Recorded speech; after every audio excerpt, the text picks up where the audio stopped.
said that I would be back for week 1. So this is a little late. I got attacked by a grizzly bear, so that's why I'm late. Just kidding. I actually walked to Canada, then missed my bus. So we got back late, and we didn't do week 1, but here we are for week 2. Speaking of week 1, Eric, Pavel, how did week 1 go for you? Fantasy-wise, 1-1. DFS-wise, first actual bet I ever made, put in $10, doubled my money. Not a milli maker, So but I got my feet wet. For sure. A little side story, I actually kind of told Paul last year, I'm like, yo, I like having you on, but this is a DFS podcast, so if you don't play DFS, you can't be on every week. So Paul went out there and threw a lineup out and cashed his first lineup. So here he is. Yep. Fucking Taco, apparently, he's like the autistic DFS player. I don't know. Watch him, man. He's getting a little sneaky over here. All of a sudden, he's gonna surprise us. Get a bunch of hate mail. Yeah. My week 1 didn't go too well. Yeah, I had some bad choices, but some, Matt Ryan, not too good. Packers defense, not too good. It wasn't a good week overall. And when I talk about week 1, I usually refer to the League of Record, which is the one we are all in together. That wasn't a very good week for me. I think I finished in 10th of 12. But you know what? I was 1-5 last year. It's okay. This happens. We're good. Absolutely. Well, sometimes you got to start slow, and then you figure it out, Yeah. So, week 1, we can't get too crazy on week 1. How about you? How'd your week 1 go? It was a redraft dynasty 5-0. DFS, not so much. I made some decisions, and we'll get into that in a walk of shame. But one thing I did want to mention right off the bat is, we said we're here for the hot DFS deals, and we actually have a new one for you this season with Owner's Box. Basically, Owner's Box is Superflex meets DFS. So we have partnered with them. They're really cool. They have a lot of tournament overlays, no sharks. If you don't know what a tournament overlay is, that basically means a GPP prize pool. If you enter that contest and it doesn't fail, doesn't matter. It's still the guaranteed prize pool. So if the contest is like 50 to 60% full and the prize pool stays the same, you have a really good chance of making some money in that. So get over there to Owner's Box. You can find them in the App Store. We actually will have the link in our podcast description. So use that link and you'll get a free $10 entry into a $50,000 prize pool contest. Second thing, we actually are debuting a new podcast called Making a Millie. We're starting that this week. It's dropping every Friday. So check it out. It's a special DraftKings Millie Maker podcast. No one else is doing this. We're excited. It's a lot of fun. We're going to have a lot of fun this year with that. So stay tuned for that. That'll be dropping every week. But speaking of week 1, as we got into a little bit, we're going to go over the hot weekly plays. Week 1. It's always a crazy week, the first one. You never know what to expect. You get free agents, new coaches running different schemes, new draft picks. They have a lot of time to plan, so you never know what it's going to be. But week 1, just starting with that Thursday night game, was electric pretty much all the way through. All the primetime games have been good. But number 1, we had. Not true. I mean, last night's game, why do we have to keep seeing the Giants in primetime? The who? Why do we have to keep seeing the Giants in primetime? Oh, I thought you said the Jags. I was like, they didn't play. I don't know. I'm talking about last night. Yeah. That wasn't a bad game, but man, come on, dude. Next week's not much better, man. You got the Panthers and Texans next week. So. Oh my God, man, come on. It happens, man. They always seem to turn to shit. Yeah. I mean, it was a good game nonetheless, but I mean, even hell, the other night we got the Raiders. I mean, nobody wants to see the Raiders in primetime, but they won. They beat the Ravens. So, the Ravens have like half a team at this point, and it's week 2 because everyone's going on IR, but it was still a big win. So. Yeah, hey, the whole division is 1-0. So week by week, baby. Week by week. The AFC West is much stronger this year for sure. So the quarterbacks, top 5 quarterbacks for the week, hot weekly plays. Kyler Murray, number 1. He looked like the Kyler Murray at the beginning of last season before he injured his shoulder. He was first, 34.5 points. Patrick Mahomes, he always does his thing, unless it's the Super Bowl against the Bucs, and he's running for his life. Damn, Joey. we 33 points this season, huh? Yeah, get into the shade. I never thought I'd see this name on the list. Jared Goff, almost 30 points, 29.9. Another one, Jameis Winston. You could see him on this list because he got LASIK and he didn't throw any picks. Was it 5 touchdowns? I don't know how he didn't have more points. He didn't throw that many yards for that many yards. 146 yards and 5 touchdowns. That is a Jameis Winston record. Do you throw that many touchdowns with that little yards? True. And then 5th, you have Jalen Hurts. I was kind of skeptical to play him just because, he kind of fell off at the end of last year, but he's got such a good floor with his running ability. He scored 27.8 points. Moving on to the running backs. Last year. What's that? Yes, sir. So he won me that championship last year. Oh, yeah, there you go. I thought about him. My small input on that, I think that 3 of them on the list are real. I'm not. Goff was garbage time. The game was over. It was garbage time. So the number can be a little deceiving. And then Jameis Winston, I don't know. I'm not sold yet. We'll see how it goes, I guess. Yeah. Well, I don't think Goff was like dicing anyone up. You'll see on the next list, I think why Goff made the list this week. But we have Christian Mack. He's back. He's healthy. Looked great. 27.7 points. Speaking of Goff, Jamal Williams, it's crazy having one team with 2 backs in the top 5 for PPR. That's pretty crazy. We had Jamal Williams, 25 points, coming in number 2. Joe Mixon, 25 points. I auto-drafted him in our draft, which first time I ever auto-drafted in my life. But if you're out in the mountains with no service, that sort of thing will happen. But I was happy about it this week. He stayed healthy for week 1 at least. 25 points. Yes, he's still up on your trade block. He's still up on that trade block. Yeah. I'm not falling victim to recency bias. He's still on the trade block. 1 week isn't going to do it. DeAndre Swift coming in at 4, 24.4. And Nick Chubb, 21.1. He had a good week. Salvaged a week for me as I did a late swap into Nick Chubb off of Camaro. But Eric, take it away with the wide receivers. Yeah, man. Just to follow up on that, I think Nick Chubb is a stud. I think the guy is one of the best pure running backs in the league, truly. Yep. And one thing to note, Jamal Williams and Swift are both banged up. So we'll see what happens this upcoming week. Receivers, I am the all your receivers belong to me because that's kind of my thing. You got Tyreek Hill, 37 points. I mean, year in and year out. I think the only thing that's going to hurt him is when he starts to lose that step. Maybe he slows down a little bit, but man, year after year after year, the guy is a stud. Tyreek Hill, number 1. Deebo Samuel had a great game, 31 points.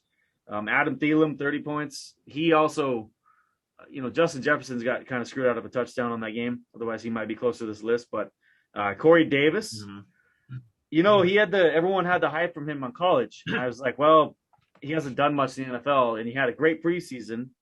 And then he had a great first week 1. I'm not sold that this is real yet, but it's kind of looking more and more like he might be their number 1. They gave him a lot of money. They brought him in for a reason. They paid him a lot. Crowder's old. New quarterback. Yeah, man. It happens. I mean, it's not often that a guy switches teams that they don't get the 5th year or whatever they switch, and they do really well. It doesn't happen often, but he's looking really good so far. And then 5th on the list, no surprise, D-Hop, 26 points. The guy's a stud. That's part of the reason why Kyler Murray had such a big game, but, the guy's incredible. Moving on to tight ends from that point, you got the number 1 receiver and I almost said Oakland in Las Vegas of Darren Waller. I'm pretty sure that Derek Carr only looks for Waller. I think he had 19 Yeah. targets. Yeah. 19 targets, man. That's all he looks Yeah, for. 19 Darren targets, Waller. 11 catches, and those were not his fault at all. It was double coverage. Those are Like, the worst thrown balls. I have to give. By the way, Cutler has a Twitter account now, and he's tweeting that Carr targets Waller a lot. And if anybody knows about locking on to like one target, it's definitely Jay Cutler. no doubt, Let's be no honest. doubt. I mean, it's I can throw a ball further than Elway. Yeah, but it doesn't go to our team. You got Hawkinson, who man, he's looking to have a great season this year. No, Is he's he healthy? looking to have a great season because they're going to be playing from behind all season. Well, part of it, So, but he's also really talented too, though. They will probably have bad Hey, game if you have to scripts. go to the air on every play because 3 minutes into the game you're down 2 touchdowns, then it's going to be a long season for the Lions, man. He had 25.7 points, 25.5 points, and then you got Kelsey on the list. I mean, he's on there 90% of the time. Yep. These numbers are huge. These are huge numbers. It's kind of crazy if you look back. The running backs kind of had a really bad week overall. I mean, like if you think like the highest score was 27 points, it's kind of a slow week for running backs.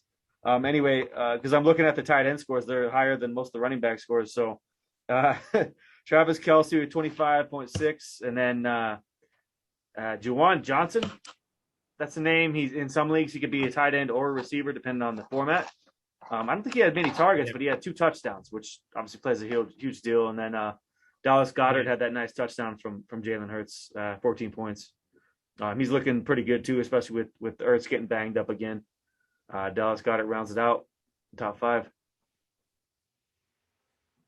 No doubt. Defenses. The Cardinals first, 18 points. Chandler. Yeah, he had a game. Times. Have yourself a game, Mr. Jones. And I mean, anytime like you're winning, you're putting up points. You know, you're winning the game, and the other team's trailing.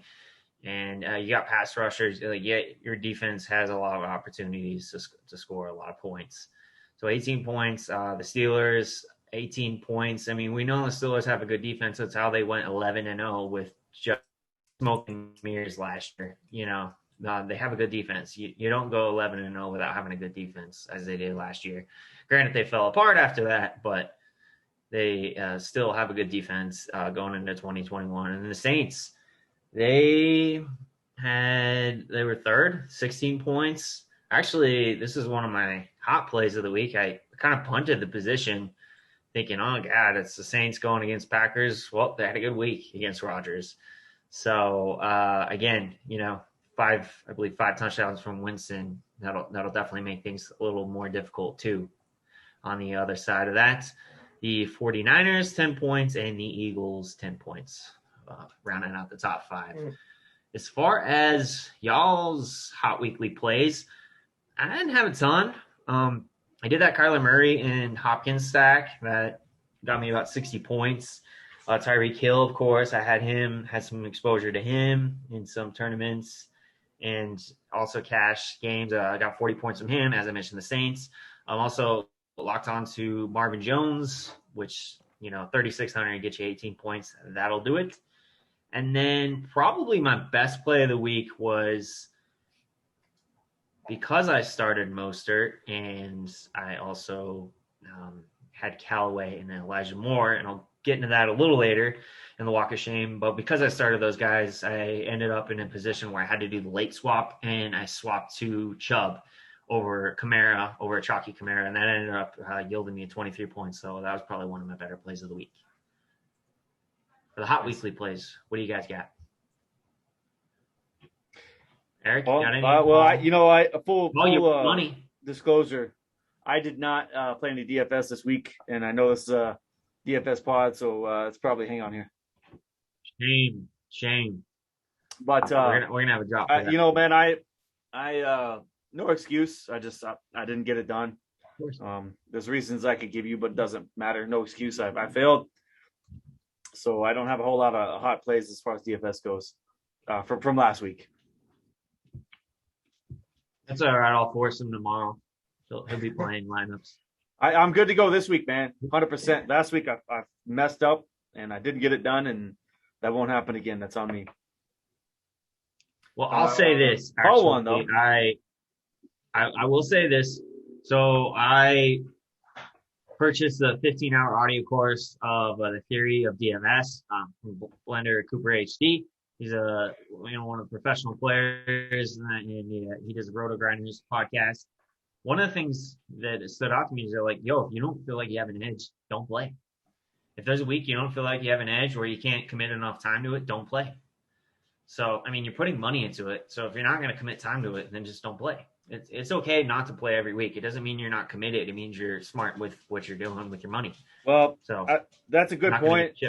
That's a really good point. I don't want to say I was being smart. I realized I did do enough research, and I guess I was being smart because I didn't want to play. I didn't want to just throw darts at the wall without doing any research, and I didn't do research. So that's still on me, but, he makes a good point.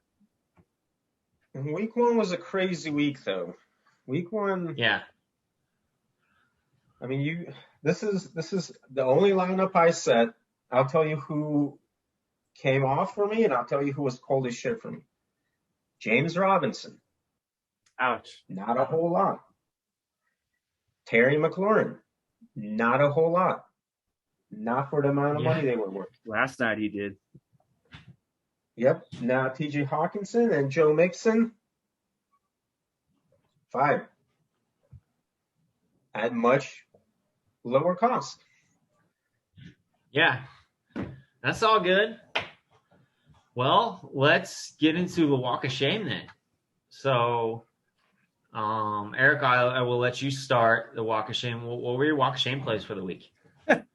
I mean, obviously you didn't play DFS, but what do you got in seasonal redraft? Yeah. What do you got in Dynasty? How'd you do in your leagues? I did pretty good overall in my leagues. The biggest walk of shame I have is in the league we're in together called Dynasty for the Long Haul. My quarterbacks combined is a Superflex league. They combined for a total of 7 points between both quarterbacks. I had Matt Ryan and I had Fitzmagic, and he got hurt. So I got 7 points. We might have waited a while on our quarterback in that league. Yeah, we did. Sometimes that pays off. Sometimes it didn't. Now I have one usable quarterback, so it should be fun. That's probably my biggest walk of shame. I got 7 points between 2 QBs. That is brutal. Good luck winning that week. Yeah. Need a Kamara week 17 week or week 16 week of last year to win that. Apart from that, I didn't. I create a spreadsheet of all the leagues I'm in. I just do a control F. If someone's out, I take them out. I don't leave players in. I don't leave players that are out that are in. So I did pretty good otherwise on that. But I had a few mistakes at quarterback because I own a lot of Matt Ryan. That's probably the biggest mistake I had this week. I was guilty of that. Just the wait in the draft. What's that? Huh? What'd you say? Just because you waited in the draft? Yeah, I've done more super flexes since then, and I've kind of realized that I probably waited too long, and I like to take at least one stud a little earlier. I've learned that in the last few drafts I've done that works a little better that way, but that's okay. Yeah, I definitely waited too long. No, Eric, also, to piggyback off what you said, I actually did start someone who was inactive, which kind of would lead into my walk of shame. So I started kind of why I pushed Trey it. Sermon. Yeah, I started Trey Sermon, but I went 5-0 in my leagues last week, so it didn't matter. I still won because Waller came through for me. However, the reason that I started Trey Sermon is because I was too busy fiddling with my DFS lineups with plugging in Mostert to not go back and remove Sermon. And then, I'm just sorry. It was just my walk of shame. It was mentally weak to start Mostert just because Sermon was inactive. Because Mostert, what does he do? He gets hurt. I think I looked it up. He's played like 16 games in 7 years, only one time. Like every other time, the most amount of games he played was 11 games. So, I mean, if you're going to start an injury-prone player in like 100% of your lineups, like you deserve to lose, even if it's cash, even if they're chalk. That's what happened. Yeah. The other two, I think mentally weak mistakes I made was Marquez Callaway and Elijah Moore.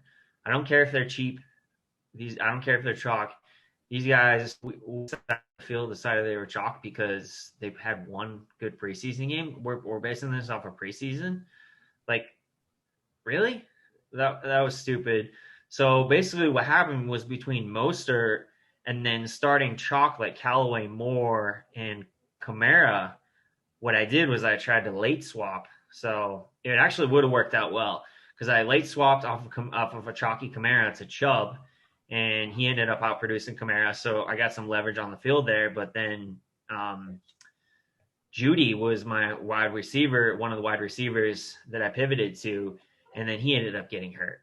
So it was just kind of like Mostert gets hurt, then you late swap to Judy and he gets hurt. Like you just can't win. So I almost broke even, but I didn't. But it would have been a total loss had I not made those late swap decisions. Yeah. So for the week, that's gonna be my walk of shame. Paul, you don't really have any. Did you lose last week? What happened? Yeah, I gnarly. Okay. Yeah, because you used Henry is your keeper, and the Titans were getting. The offensive line wasn't holding up. Henry got me like 9 points. So that was rough. Tannehill, rough. I have those guys, and then Cully also ran it up on me. So good job for him. So I got to get back into it this week, but it's looking kind of rough. So, Ramondre Stevenson got you negative 1.4. Yeah. Negative 1.4. Yeah, you go that doesn't straight help. to Belichick's doghouse. One fumble, you don't come back on the field. He only had like one. He had one yourself. carry and one reception and one fumble. He's fucked. He's done. He's straight to the doghouse, man. Negative points. Yeah. Belichick will be less Belichick's not letting you out for the rest of the game. Oh, yeah, no. he'll be less impressed with that than stupid questions at a press conference. Yeah. So, all right. Well, what we're going to do next, we are going to play a little game of Never Have I Ever Fantasy Football Edition. So the way this goes, I'll say never have I ever. If you have, you'll drink. Eric, you got something for us? Have you thought of something yet? Paul? In the last 3 years, never have I ever. I hope my wife doesn't watch this. Never have I ever played in less than 12 leagues. Oh man, less than 12 leagues. I don't even tell you right now. I'm an 18. That. I hope she doesn't hear this. Oh, I got a little itchy and COVID, man. Now I can't leave him. I feel bad. Oh man, it's shameful. Right. Probably here. How do you even have time for us? I don't trust me. Like those leagues, I make waiver claims and I don't really participate in chat much here and there, but I don't put nearly as much attention as there's like 2 or 3 leagues that I really care about, and I give those like 90% of my attention. But I'm in a lot of leagues. This is why you didn't play DFS last week. We're gonna have to go like full the league on you and be like, you got to break up with some of these other leagues so you can play more DFS because you're wasting too much time. It wasn't because of that. No, it wasn't because of that. I was all set. Like I said, man, it seems like it's a lot, but if you have an Excel document with every player on every team, it takes me 5 minutes to update it per week. I'm good, man. I figure out who I have, who I don't have, who I'm picking up. I make the changes. It's quick. Okay. I just don't chat much. All right, so here's how, Paul, you're next. You're a different kind of. Did you guys both drink? Because I know you never did that. Or was I supposed to drink? No, I drank. Okay. Yeah. I don't have any drinks in front of me. Go. You better. I asked you. Paul, better go get yourself. Do you have a suggestion for Never Have I Ever Fantasy Football Edition? Oh, I have a good one. So you guys are about to laugh, and this is gonna set my Millie Maker viewers back a bit. Never have I ever thought that when you say you set a stack in DFS, those players somehow get extra points just for being on the same team and on the same lineup. I gotta go take a drink because that's what I honestly thought stacks were. We are. I thought you got some kind of point bonus for having them. I know time flies, and we're on here just as a FYI. We're about the 45-minute mark. Okay. So Well, we real know. quick, So you know. never have I ever invited a Tinder date into our league. Definitely have not never done that. Yeah. Tinder here's didn't one. exist when I got together with my wife. have. Yeah, exactly. Here's one. Never have I ever kicked someone out of the league and then kept them in the group chat as I invited someone else. You guys know? No drinks for that? Maybe someone out there listening can take a drink. I'm trying to think who this was. All right, so here's what we're going to do. All right, walk of shame, never have I ever's over. We'll bring that one back eventually. Yeah, we get some more thought into it last time. I had to completely expose the shit out of myself on that one. So, Eric, I'm gonna have you start. I have to pee. Yeah, man. Well, you have to pee. Paul has to do a shot. So start. Yeah. Start the Vegas. I can lines. pause this, bitch. You want me to pause it? We can edit this out. Yeah. I can pause it. Okay. Yep, I can pause it. All right, so hot plays week 2. Hot plays. Vegas lines. Your mind started out for the hot weekly plays. This is kind of where we're going to maneuver for the wise guys in Vegas, whatever they tell us. So we got Detroit. Jesus, maybe I need to get that Winston LASIK. Dallas and the Los Angeles Chargers at 55, coming in with the top projected on the slate. Tennessee and Seattle 54.5. We got Atlanta and Tampa Bay 52. They had some shootouts last year. Minnesota and Arizona 50.5, and San Fran and Philly at 50 points. So I'll go ahead and start out with the quarterbacks. As far as cash, like we're just pretty much focusing on cash in this podcast. We're about to do the Making a Milli podcast. That's a GPP podcast. So as far as this one, give me all of, Russell Wilson versus Tannehill and that game, and also the Chargers versus the Cowboys. We got Dak versus Herbert. Give me all that. So I'm eating that chalk this week for sure. So Justin Herbert is just under 12% ownership, 6,700. I like Dak in that same game. Like, honestly, flip a coin. Dak, Herbert. Dak's going to be 6,800. Herbert's going to be, 6,700. And their ownership is pretty much the same. Now, this is on a Friday night. It's not set in stone. You'll have a better understanding of this on Saturday. And, by Saturday night, you'll have a good idea of what projected ownerships are going to be. But I like those guys. Kyler Murray, if you want to pay up for him, 8,200. He's just going to be on a tear, but he's a little more expensive. So 6.5% owner doesn't matter how he has to work because of running, and he's 8,200. So and that's one of the more high projected games on the slate. Also do like Jalen Hurts, who looked really good last week, and then he is a little bit of a discount. He's 6,500, and he's going against San Fran. Yeah, they don't have the best defense. So those are probably the guys that I am looking to play in cash. Of course, Russell Wilson is definitely a consideration as well at 7,500. What about you guys? What do you like? Oh, man, 100%. Murray was number one on my list. He's expensive, but he runs and he throws, and he's really fucking good. The guys, I guess we got to figure out what audience this is for. I got to watch what I'm saying. But Murray was number one. Of course, I looked at Prescott, all the chalk guys. Some of the guys that are a little around that range that I really like are Stafford.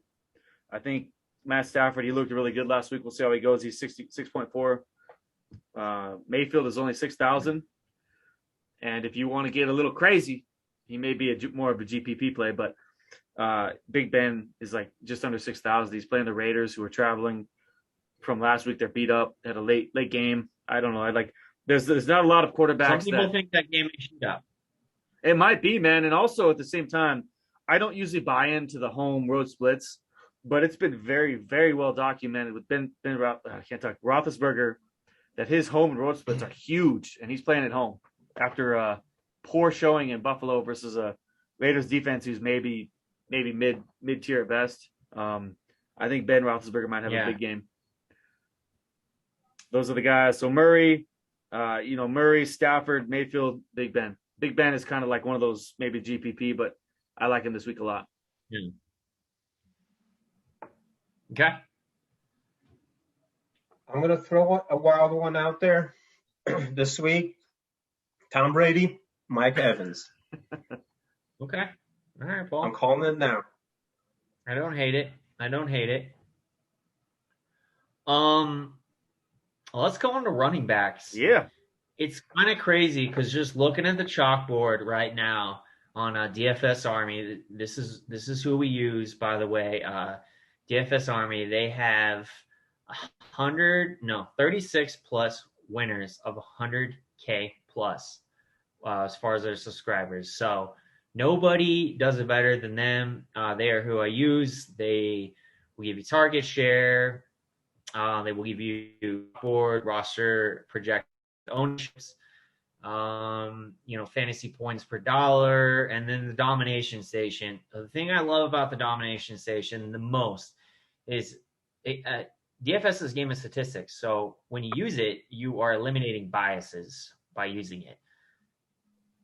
It helps a lot. Trust me, everyone has biases. This is one thing I've noticed over the years that I've tried to rid myself of, because if you get rid of your biases, you will be a much better fantasy football player. So this is who we use. If you use code Fantasy Fling, you will get a 10% off of their VIP membership. So definitely check them out. Only if you want to win a lot of money. So if you don't, then don't worry about it.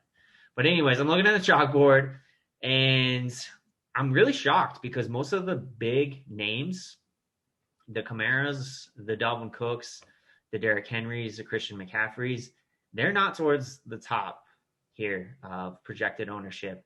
And that's a dangerous game. You got to find a way at least to fit one of these guys in.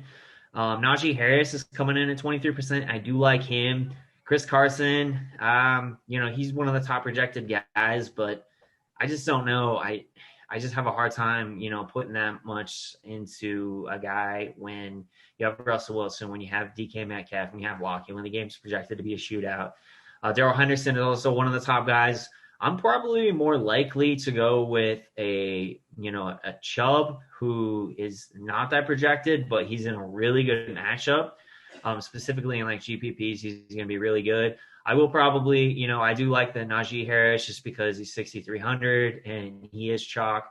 That's a good play. I like him. And Zeke is one of the top projected guys, and that's a shootout. And it's kind of like a stud coming off a dud.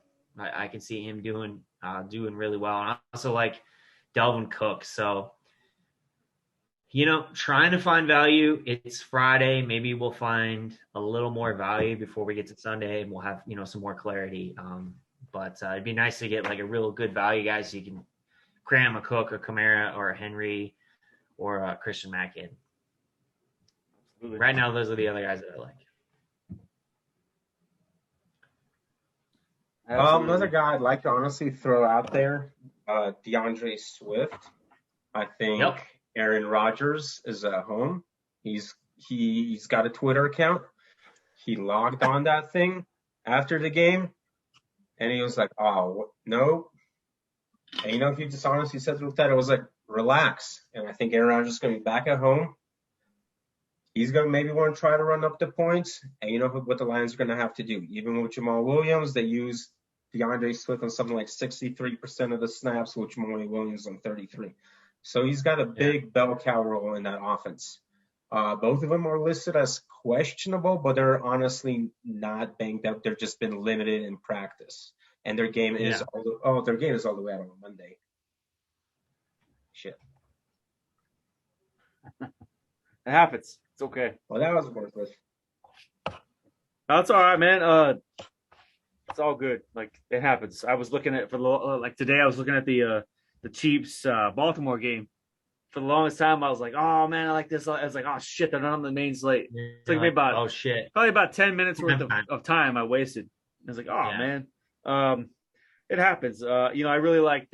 How do you not play? McCaffrey or Cook? They both look to form.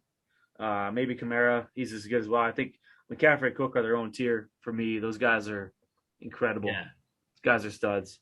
The other guys I like, you mentioned him in GPP, but I think I think the Texans are going to be exposed for what they are this week, and Chubb is going to just go off. Yeah. He's going to go off. I like Chubb in all formats, by the way. All I mentioned GPP just because he's low ownership, but yeah, he could smash. I think, man, for 7,800, I think he's going to kill it. And I also like Austin Eckler this week because I feel like it's going to be a shootout. I feel like Dallas is going to always put up points. Not sure about their defense, but Eckler, I like him a lot. They're always going to surrender points, so it's always going to have to be a shootout.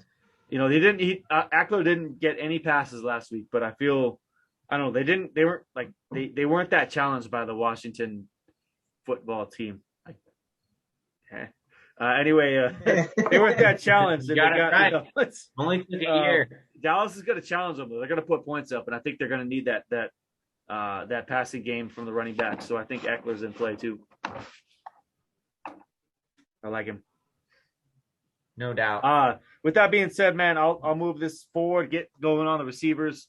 I was, like I said earlier, I was really excited because I was like, I like Tyreek because he's going to kill it. But yeah, he's not on the main slate. So, I like Diggs a lot as well, but it looks like he's got a tough matchup. I feel like Metcalf is a good bounce back.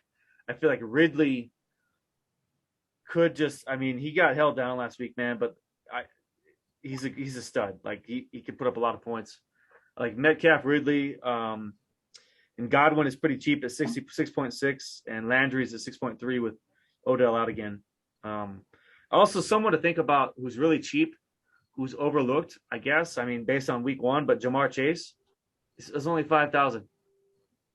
I mean, the guy looked like a beast last week. He could be GPP or he doesn't care about no white stripe. The ball apparently isn't too big for him anymore, so we're good. Nah. Yeah, he's I like a big those boy. guys, He can catch NFL balls. I like, again, Metcalf, Ridley, Godwin, Landry, Jamar Chase. I like all those guys. Yeah. So I'll get into those guys as see far the as Titans cash. offense click. Go ahead. You had to What? say something. Oh. Okay. So as far as cash games, on my Cooper Kupp, Stafford seemed to be really targeting him. He's only 6,000. He's going to be the chalk. I'm cool with that. Amari Cooper, CeeDee Lamb, those are guys. You don't want them in GPPs just because they're going to be highly owned. But yeah, even if you do want them, you just don't really want them in like big stacks, right? So you want them, but maybe it's just like as a one-off or whatever if you're getting different other ways. But yeah, in cash, you want Amari Cooper, you want CeeDee Lamb, you want Keenan Allen. So like I'm trying to cram those guys into my lineup basically this week, and then just kind of go from there. DeAndre Hopkins, of course, AJ Brown. That game. It's really hard to see a scenario where AJ Brown or Julio doesn't really go off, and Brown is more chalky this week. Kind of same with Diggs. You got to think that they're going to bounce back. So wouldn't be opposed to Diggs either. So those are my main guys. I'm just eating the chalk when it comes to the wide receivers. As far as tight ends, let's move it along to tight ends. For me, I'm trying to keep it simple. I'm not paying up a tight end. There's a lot of guys at wide receiver and running back that, you're going to spend up for. So for me, a tight end this week, it's probably going to be Higbee or Fant. They're both low price, pretty much the same, 4,100, 4,200. They're both chalk.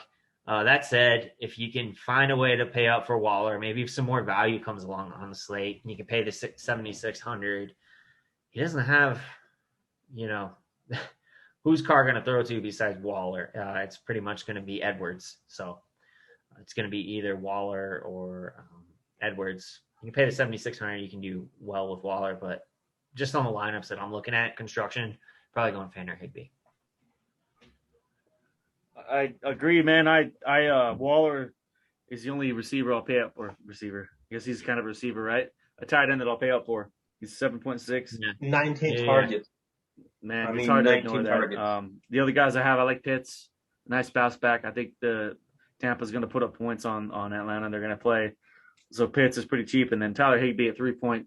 He's like 3,000 basically. I like Higbee a lot this week as well. Yes. Sorry, I missed Higbee. No. Yeah, Higbee and Fan. That's what I said, right? Yeah. For sure, Fan. Yeah, but yeah, Higbee I think is underlooked. He's like he's less than half of what Waller is. He's 3.1 and Waller's 7.6. I mean, they're a pretty good offense with a competent quarterback now. So someone to watch for. Awesome. All right. Paul, you got anything? Nope. I'm drunk. Do it for as far as tight ends. I've got something I'll finish out with real quick. Defenses. Yes. You can go Browns. They're going to expose the Houston Texans. It's not going to be good. The Browns are going to kill them. Cardinals looked incredible. Bengals because Andy Dalton sucks. There you go. All right, I didn't even look at defenses. That's all right. The Browns are playing the Texans, which are not, they're going to get exposed for what they are, I think. Cardinals, they play the Vikings.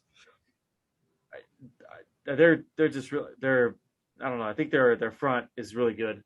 Really good. We'll see how it goes. But the Bengals, I'm not sure how good their defense is, but I don't trust Andy Dalton. I'm just not a fan. I just don't think he's that good. I think he's like mediocre at best. And I chose them because they're cheap. They're 2.9K. Team to look out for. So.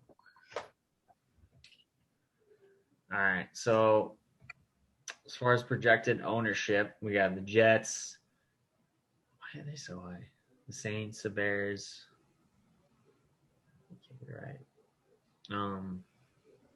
Yeah, I could certainly see that. I mean, the Broncos weren't so damn expensive at 3,800. They're gonna smash the Jaguars. I mean, Urban Meyer's probably in USC right now, just like the private plane, doing an interview like behind the curtains or whatever. But yeah, other than that, you just kind of punt the position and play the matchups. So yeah, I feel like the Browns are good, but it's 3,500. I mean, I don't know. I wouldn't pay up that much for sure, but I'm sure you could find something decent. Yeah, it's all good, man. The defenses it's always kind of we think we know and then we're wrong. Yeah, it's volatile. Just punt it. But anyways, that's going to do it for week 2 and episode 1 this year of the Fantasy Fling Podcast. It's weekly, but so is Making a Millie, and that will be coming to you right after this show. So stay tuned. Awesome. We'll see y'all next week.